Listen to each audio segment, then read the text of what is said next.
Assalamualaikum warahmatullahi wabarakatuh. Selamat malam kepada rekan-rekan semua dan terima kasih telah hadir pada Zoom kali ini untuk memenuhi proyek akhir bahasa Indonesia kita yang berjudul Respon Mahasiswa Universitas Andalas terkait bahasa gaul di ruang publik dan pengaruhnya terhadap identitas budaya lokal melalui perspektif bahasa Indonesia dan Pancasila.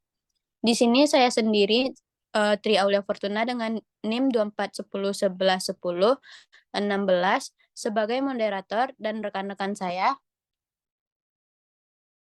Saya Alia Ranti Putri dengan NIM 2411313007. Saya Aziza Rahma dengan NIM 2410612034.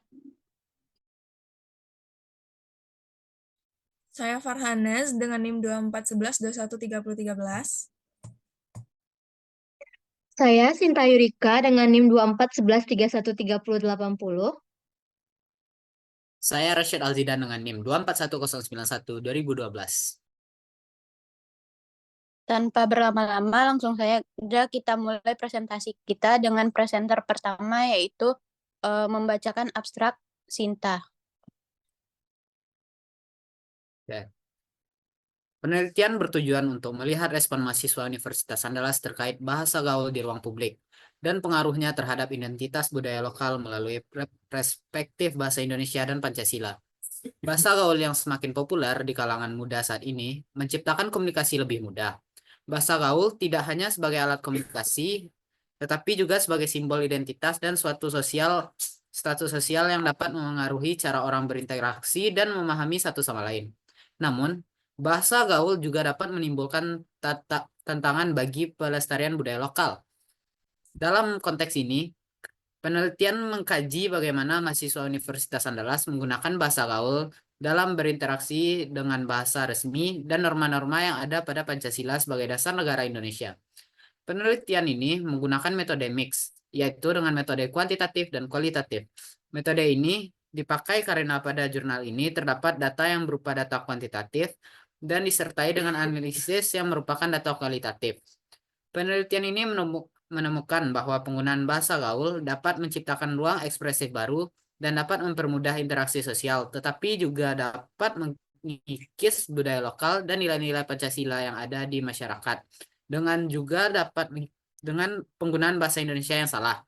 Penelitian ini menunjukkan perlu adanya kesadaran penggunaan bahasa Indonesia pada diri mahasiswa Universitas Andalas untuk menjaga seimbangan komunikasi antara pengguna bahasa gaul dan penggunaan bahasa Indonesia sebagai identitas budaya lokal dalam kerangka Pancasila agar tidak terlupakan.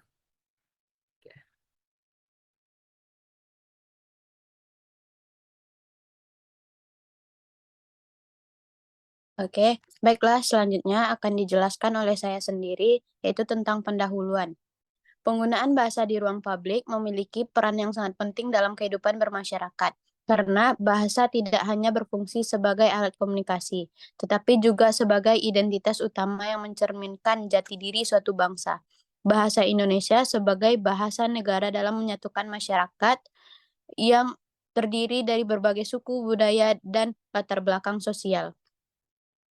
Hal ini dapat menjadi acuan untuk meningkatkan pemahaman kita tentang penggunaan bahasa dalam era digital dan pengaruhnya terhadap bahasa dan budaya kita. Menurut Saniro tahun 2024, bahasa menjadi jembatan yang menghubungkan setiap individu untuk saling berinteraksi dan memahami satu sama lain meskipun berasal dari latar belakang yang berbeda. Penggunaan bahasa yang mudah dipahami di ruang publik sangat penting untuk memastikan informasi yang disampaikan dapat diterima oleh seluruh kalangan masyarakat tanpa terkecuali. Misalnya, di ruang publik seperti papan petunjuk, spanduk, atau iklan, penggunaan bahasa yang jelas dan mudah dipahami akan mempermudah masyarakat dalam menerima dan mengakses informasi yang diperlukan. Lebih lanjut, penggunaan bahasa yang baik di ruang publik juga dapat menjadi contoh yang baik bagi masyarakat, terutama bagi generasi muda. Bahasa yang baik dan benar di ruang publik menjadi referensi yang dapat sesuai dengan norma dan kaidah yang berlaku. Generasi muda sebagai penerus bangsa perlu diberikan contoh yang baik agar mereka dapat berkomunikasi dengan cara yang efektif dan bertanggung jawab. Selain itu, penggunaan bahasa yang tepat juga dapat menciptakan pandangan positif bagi negara atau daerah tersebut, terutama di mata para wisatawan. Ketika bahasa yang digunakan di ruang publik jelas dan mudah dipahami, wisatawan akan merasa lebih nyaman dan terarah dalam berinteraksi dengan masyarakat setempat, sehingga memberikan kesan yang baik tentang negara tersebut. Di tingkat universitas, kebijakan yang mewajibkan penggunaan bahasa Indonesia di ruang publik kampus turut mendukung pelestarian bahasa nasional.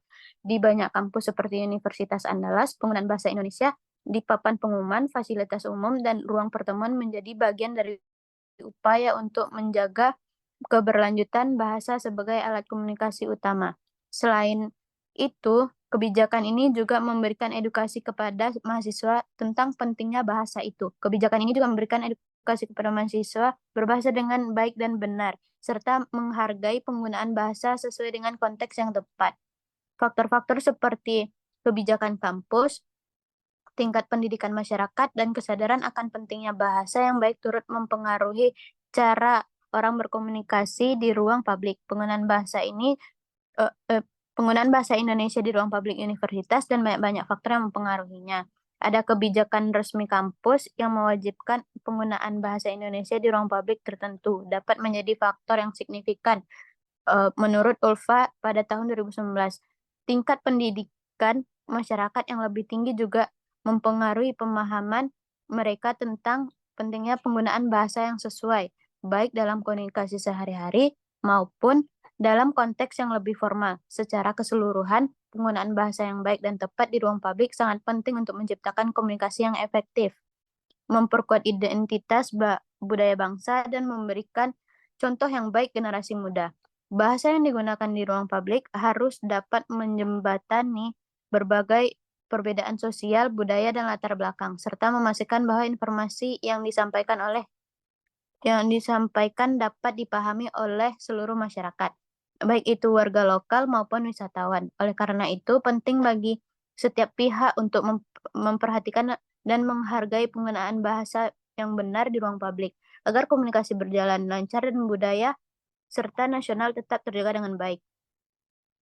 Rumusan masalah dalam penelitian ini yaitu penggunaan bahasa di ruang publik memiliki pengaruh yang signifikan dalam interaksi sosial, mencerminkan identitas sosial dan budaya masyarakat, serta mempengaruhi resepsi dan kenyamanan berkomunikasi.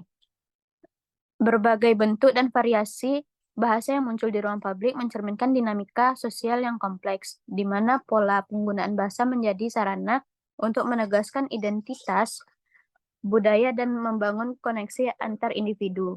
Penelitian ini bertujuan untuk mengidentifikasi dan menganalisis variasi bahasa di ruang publik dan mengevaluasi dampak terhadap kenyamanan serta persepsi masyarakat. Melalui analisis ini, diharapkan penelitian dapat memberikan wawasan baru mengenai peran bahasa sebagai sarana komunikasi yang tidak hanya mencerminkan tetapi juga mempengaruhi dinamika sosial, budaya, serta menawarkan rekomendasi kebijakan untuk menciptakan ruang publik yang lebih inklusif, nyaman, dan harmonis.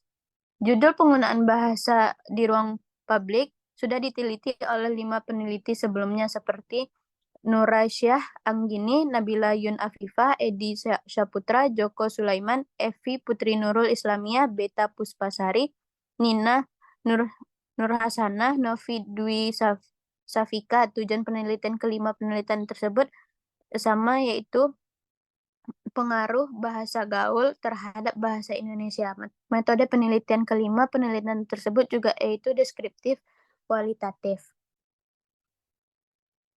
Teks 1, 2, dan 3 memiliki hasil yang sama dengan adanya bahasa gaul lingkungan masyarakat dapat menghambat pertumbuhan dan perkembangan bahasa Indonesia.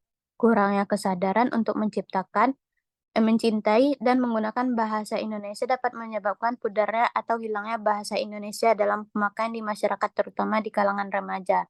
Teks 4 dan 5 menghasilkan penggunaan bahasa gaul secukupnya dan terkontrol, lebih baik daripada penggunaan secara berlebihan dan sembarang. Jadi penelitian kami memiliki persamaan dengan penelitian 1, 2, dan 3, hanya saja terdapat perbedaan pada penelitian yang digunakan. Metode penelitian yang digunakan adalah metode campuran, yaitu kombinasi antara kualitatif dan kuantitatif, dengan menggunakan Google Form sebagai tempat pengumpulan data. Oke, materi selanjutnya akan dijelaskan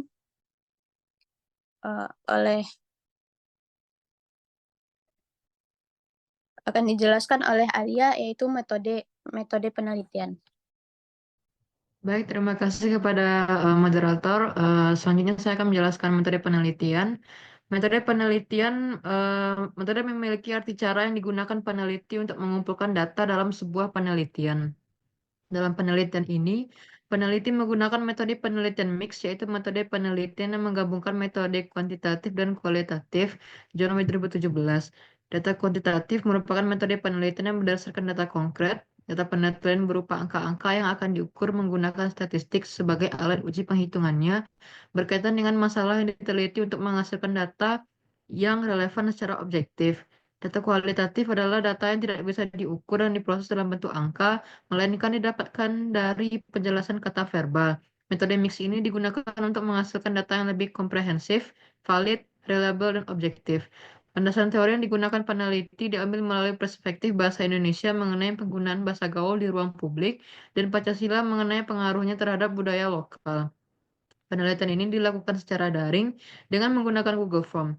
Data yang diperoleh dalam penelitian ini merupakan data primer. Menurut Hussein Umar, data primer adalah data yang dikumpulkan secara langsung oleh peneliti dari sumber pertama, misalnya responden menggunakan metode survei, wawancara, atau eksperimen. Selanjutnya, peneliti melakukan pengambilan data dengan menyebarkan kuesioner. Kuesioner diberikan dengan responden yang sudah dijadikan sampel melalui link Google Form. Kuesioner ini berisi beberapa pertanyaan yang harus dijawab oleh responden untuk mengukur pola dan preferensi penggunaan bahasa di ruang publik, misalnya bahasa Indonesia, daerah, dan bahasa gaul. Populasi yang digunakan dalam penelitian ini adalah mahasiswa yang tinggal atau beraktivitas di ruang publik seperti lingkup kampus. Jumlah responden sebanyak 36 orang. Saya kembalikan kepada moderator.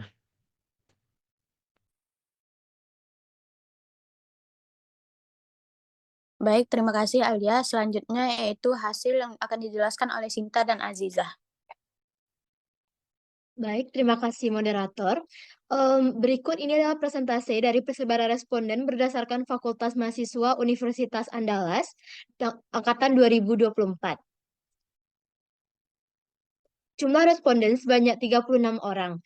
27,8% merupakan mahasiswa Fakultas Teknik, 19,4% merupakan mahasiswa Fakultas Kesehatan Masyarakat dan Fakultas Keperawatan, 13,9% merupakan mahasiswa Fakultas Peternakan, 5,6% merupakan mahasiswa Fakultas Ekonomi dan Bisnis. Lainnya merupakan mahasiswa Fakultas Matematika dan Ilmu Pengetahuan Alam, Kedokteran, Ilmu Budaya, dan Hukum. Berdasarkan kuesioner yang diberikan, sebanyak 36 responden telah menjawab 6 indikator pertanyaan sebagai berikut.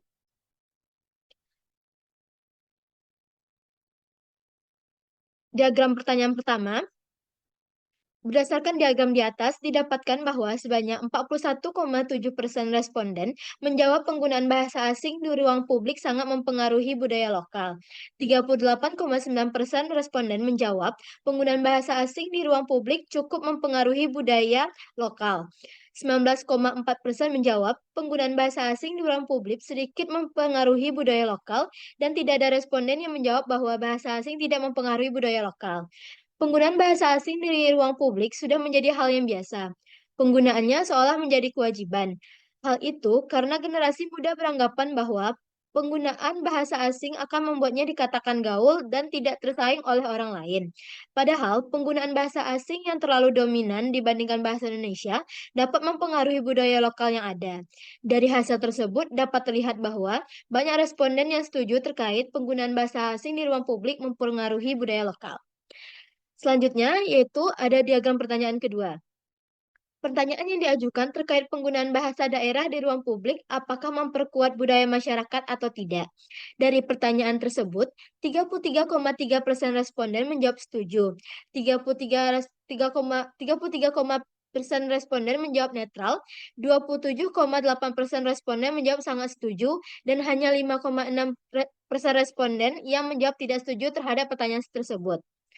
Bahasa daerah atau bahasa Indonesia merupakan bahasa pemersatu, pembeda dari daerah lain, dan termasuk budaya yang harus dilestarikan.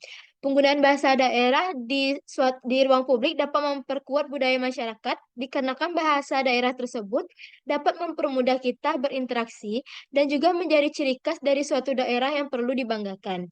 Dari hasil di atas menunjukkan, walaupun ada responden yang tidak setuju akan penggunaan bahasa daerah di ruang publik dapat memperkuat budaya masyarakat, namun mayoritas responden setuju mengenai akan penggunaan bahasa daerah di ruang publik memperkuat budaya masyarakat.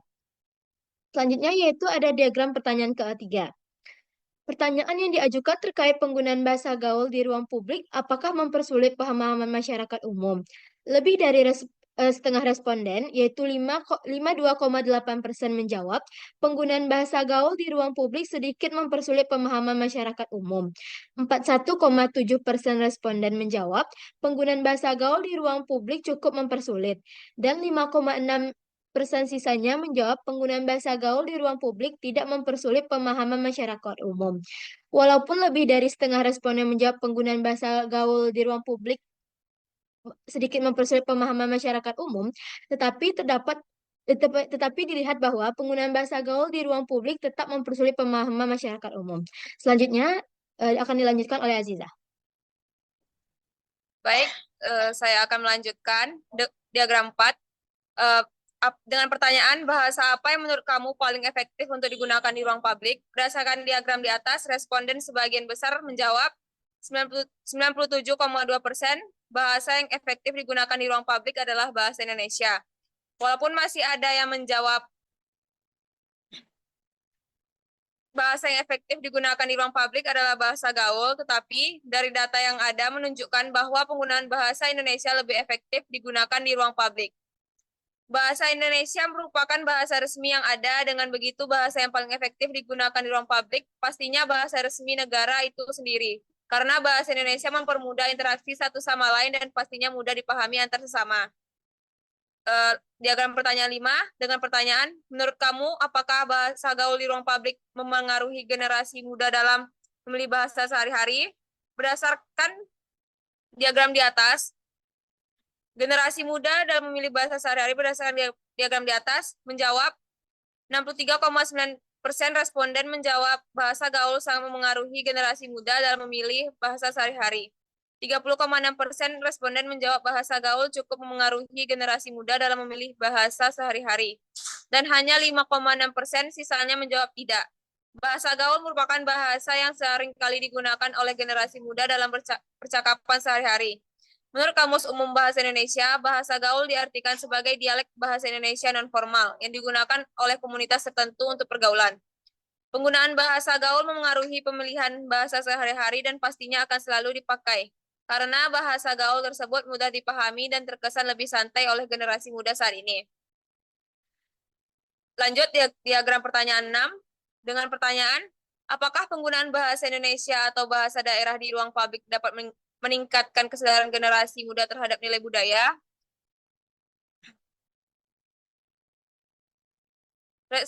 Responden menjawab 44,4% setuju terhadap pertanyaan di atas. 36,1% responden menjawab sangat setuju terhadap pertanyaan. 16,7% responden menjawab netral. Dan hanya sedikit yang menjawab tidak setuju. Hal ini menunjukkan penggunaan bahasa Indonesia atau bahasa daerah di ruang publik dapat meningkatkan kesadaran responden, yaitu generasi muda terhadap nilai budaya yang ada. Penggunaan bahasa Indonesia atau bahasa daerah di ruang publik dapat meningkatkan kesadaran generasi muda terhadap nilai budaya jika dilakukan beberapa hal seperti pendidikan bahasa Indonesia yang ditingkatkan, penggunaan media sosial dan teknologi berupa konten menarik mengenai bahasa Indonesia dan budaya lokal. Saya kembalikan kepada moderator. Oke, terima kasih kepada Sinta dan Aziza. Selanjutnya akan dijelaskan oleh rekan saya, yaitu Farha.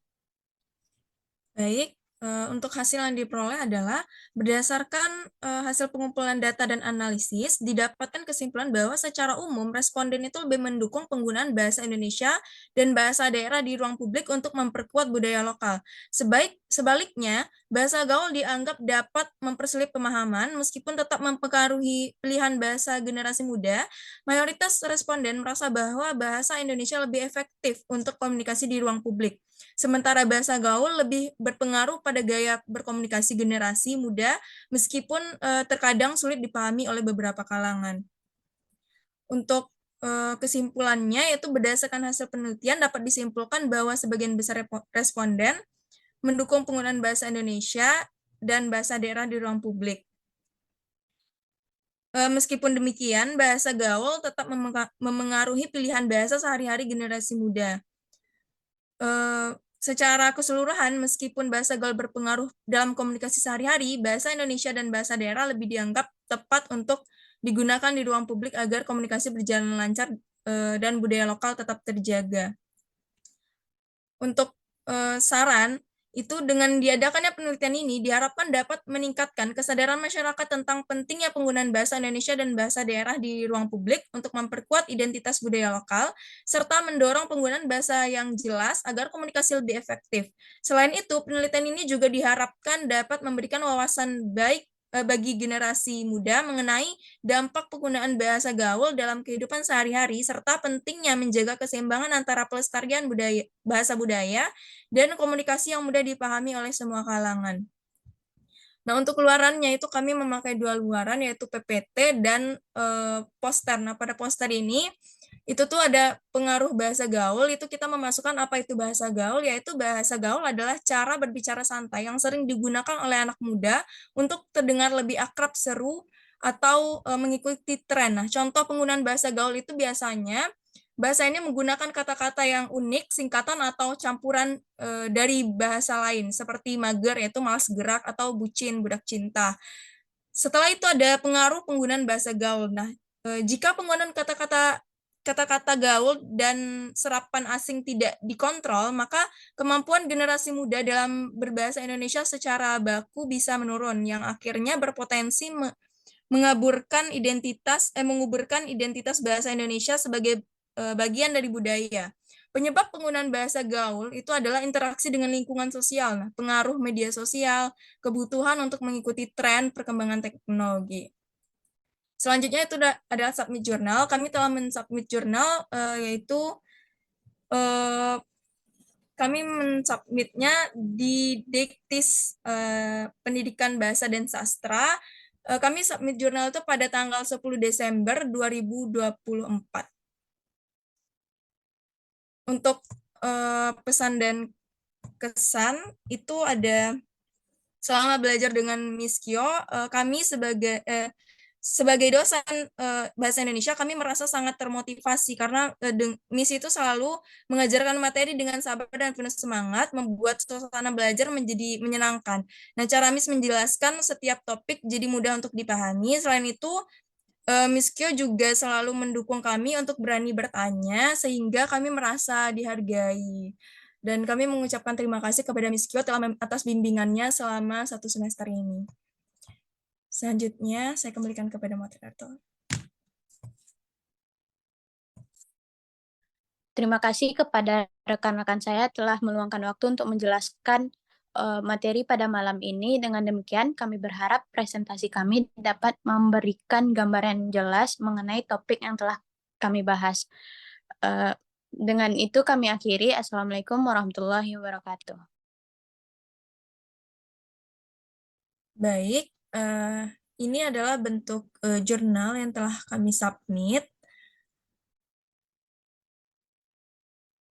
Ini bagian abstraknya, ini pendahuluan, metode penelitian, hasil pembahasan, kesimpulan, dan referensi. Baik, sekian. Terima kasih.